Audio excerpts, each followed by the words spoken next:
Hello. Today in this video, I'm gonna discuss about G-protein coupled receptors, their structure, function and the mechanism of action. G-protein coupled receptors or GPCRs are transmembrane proteins made up of a single polypeptide chain and span 7 times through the plasma membrane.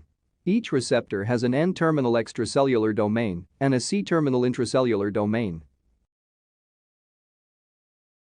Ligands such as peptide hormones which cannot pass through the cell membrane bind to the extracellular domain and trigger intracellular signaling cascades which mediate the functions of that particular ligand. G-proteins are a group of membrane-resident proteins which recognize the activated GPCRs and relay their messages in order to elicit the cellular effects of the ligand. G-protein consists of 3 subunits: alpha, beta and gamma. The gamma subunit is anchored to the plasma membrane via a fatty acid chain. In the resting state, G-protein exists as the alpha-beta-gamma trimer, which may or may not be pre-coupled to the receptor. And in the resting state, GDP is bound to the alpha subunit of the G-protein.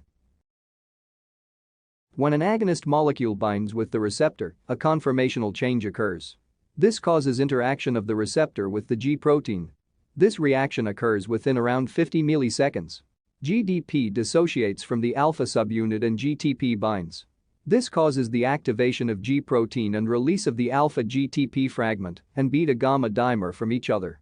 Alpha-GTP and beta-gamma dimer are the active forms of the G-protein. Alpha-GTP can bind with effector enzymes like adenylyl cyclase and phospholipase C and activate them. Beta-gamma subunit mainly binds to ion channels or kinases and activate them.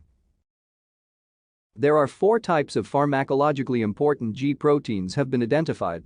They are G-stimulatory, G-inhibitory, G-node and GQ proteins. Now let's discuss a bit about the adenylyl cyclase pathway. Adenylyl cyclase is a membrane-bound enzyme which is activated by G-stimulatory proteins and inhibited by G-inhibitory proteins. When activated, it catalyzes the conversion of ATP into cyclic AMP. Cyclic AMP activates cAMP-dependent protein kinases, and these kinases cause phosphorylation of certain enzymes according to the agonist molecule which bound to the receptor. In the phospholipase C pathway, when the agonist binds with the receptor, it activates a GQ protein rather than activating a G-stimulatory protein.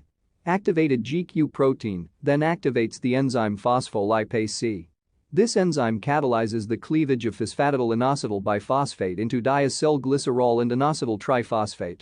The IP3 receptor, which is a ligand-gated calcium channel, is located on the membrane of the endoplasmic reticulum. Binding of IP3 with its receptor causes release of calcium ions into the cytoplasm. Thus, the main goal of IP3 is to increase the cytosolic calcium ion concentration. These calcium ions aid in muscle contraction and activation of certain enzymes. DAG causes increase in protein kinase C levels within the cell. PKC causes phosphorylation of certain enzymes and proteins.